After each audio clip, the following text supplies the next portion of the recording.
Alright, so we got another patch today. This one is $250 in 30 minutes. And yes, this is pretty much from start to finish. I fast forwarded a little bit just so you don't have to sit through all the boring stuff. But here it is.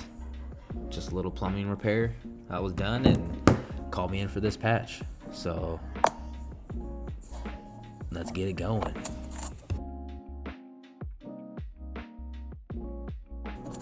First thing I like to do is just clean up the area. This is obviously someone left a mess and they didn't clean it up. So gotta come in here and cut all that little flaky crap off, put some tape down to protect the baseboard. And since this is a spray texture, I will be kind of going all the way across and putting plastic down so that way nothing gets messy.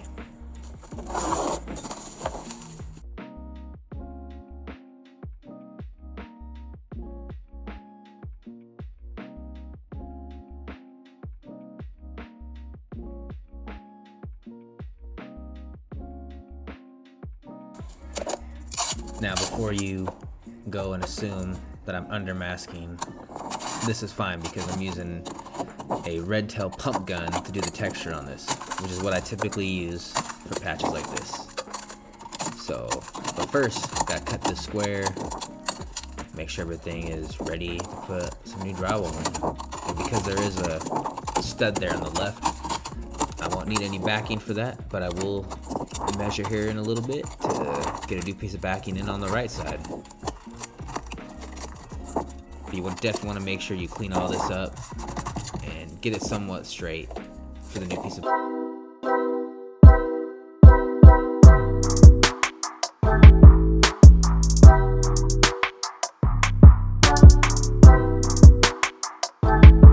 Where the baseboard is, because I wanted the board to have to meet up with another board so I could just put mesh tape on the seam and float it all together. My experience has come out a little cleaner that way.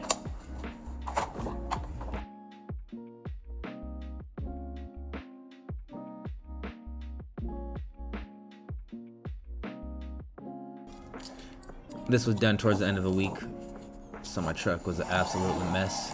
Please don't judge. If you do, post some pictures of your truck. Let me see that.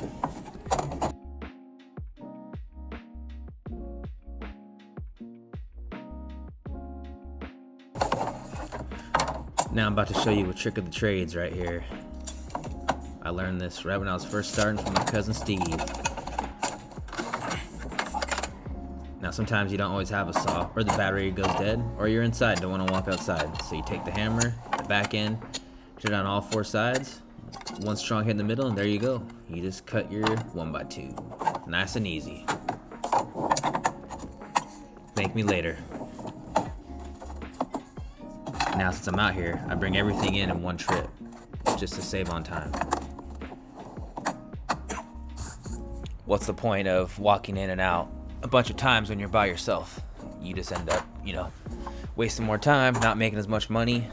Something like this, why not bring it all in one time? You know what I'm saying?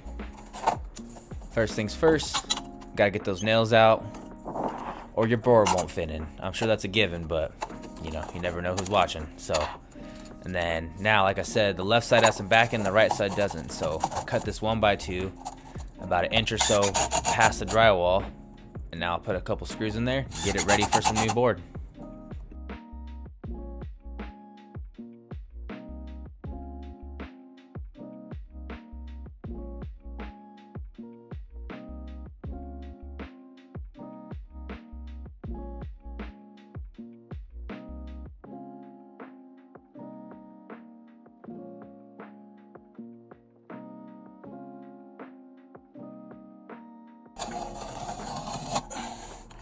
Now you'll see me a lot of times in these videos just trimming the piece like this to make it fit the opening, instead of, some guys will take a piece, put it up there, trace it out, cut out an existing drywall.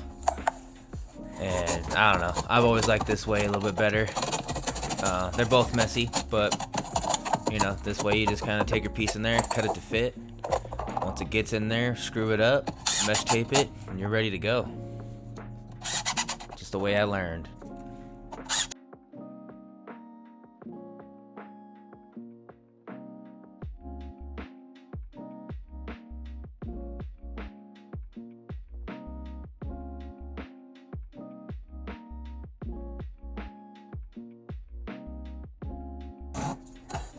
when you're putting on the mesh tape, you want to try not to overlap as much as you can, because you know, you want to just put enough mud on there to cover the tape, make it smooth, texture it. So if you do, you do, but just good practice to not overlap the mesh tape. And yes, I am putting some mesh tape in the corner. This is a small patch. It'll be fine. Don't go freaking out in the comments, alright? Everything's all good.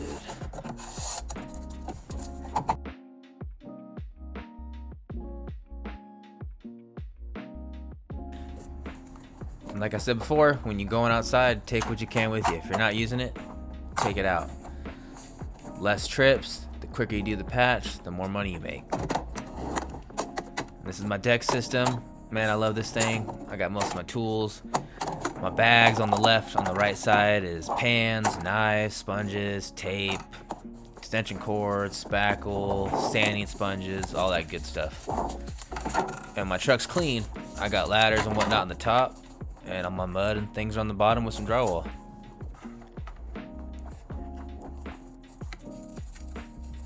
This is a bucket that I do a lot of the patchwork, and I just keep this small bucket on me, fill it up with water, do these patches with it, and when I'm done, I just empty it out and move on to the next one.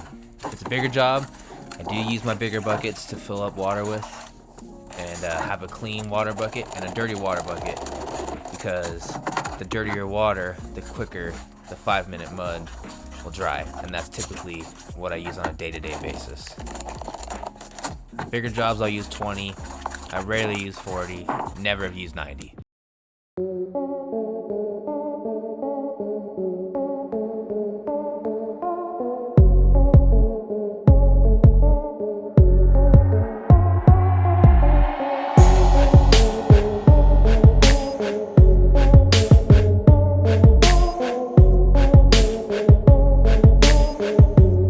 For a patch like this, but if you watched my last video, I try to do these in just one go around. One pan of 5-minute, get it on there, float it out. When you first put it on, you want to go in the direction of the mesh tape. Just helps the mesh tape to not fold over and get all messed up. But I like to get as much on there as I can with leaving it as smooth as I can. So when I come back, I can scrape it down smooth and we'll be good.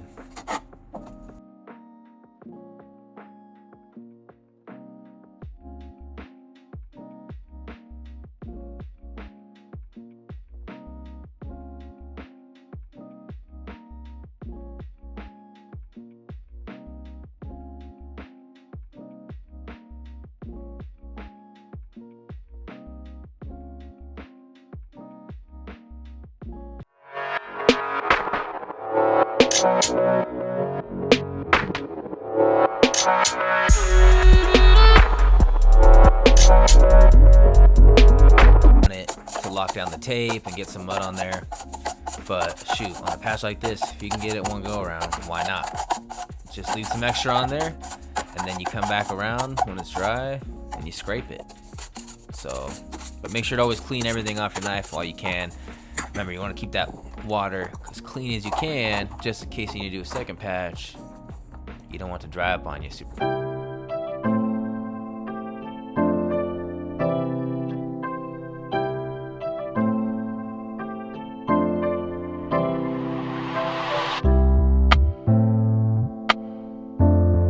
Worked with so many guys that don't clean their pan right away, and it looks worse than mine, as you just saw, but that's an old pan. This is my favorite thing right here, red tail pump gun.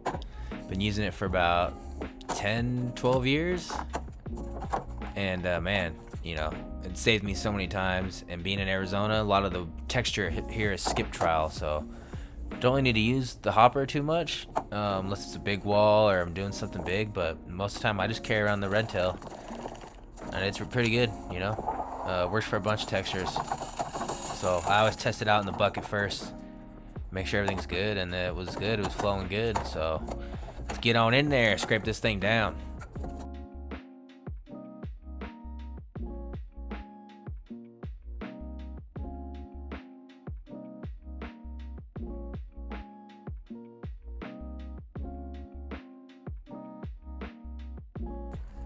Always want to do your edges first. because if you don't and you wait too long, it'll be like you're sanding instead of right now when I'm doing, you know, what we call wet sanding. It just so much easier, just blends in the edges so much better.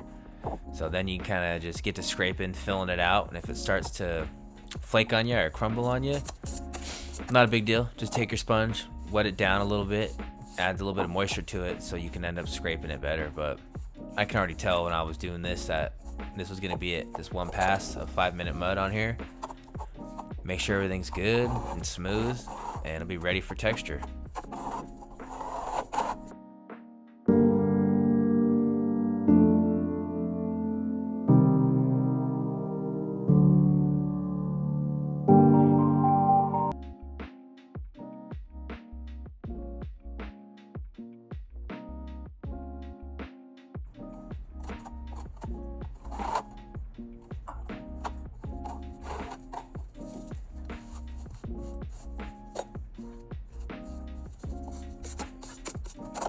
Now, one thing I do on these, it just looks a little better, makes it a little, you know, cleaner, tighter.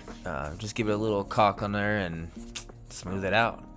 And this baby's ready. So, now if you're not used to this gun, first I recommend getting one. Don't get the other one, I forget what it's called, but basically you adjust the pressure by pumping it, faster, slower, and then you adjust that tip in the front to make the texture bigger or smaller. But I've used this thing for everything.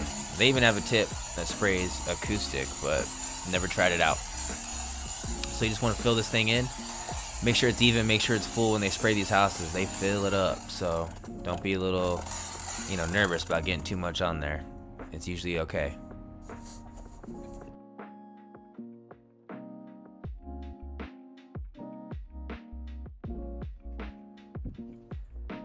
Now, a knockdown like this, especially in a closet, and where they even told me I didn't even have to texture it, but not a big deal. We're already in here. I got the pump gun. I said, don't worry about it. So, knocking it down pretty quickly here.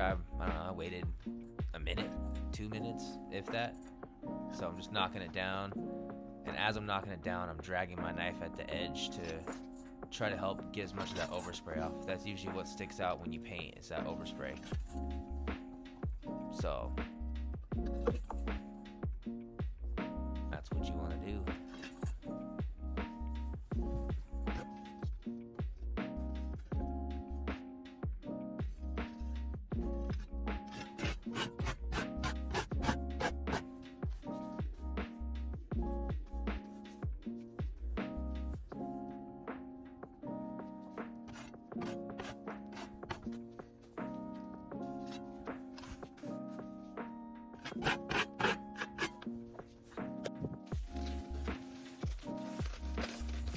And that's it.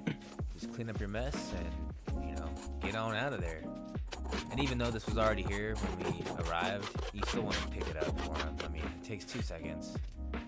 They might not remember it was there and they could blame you, you know, so just do it.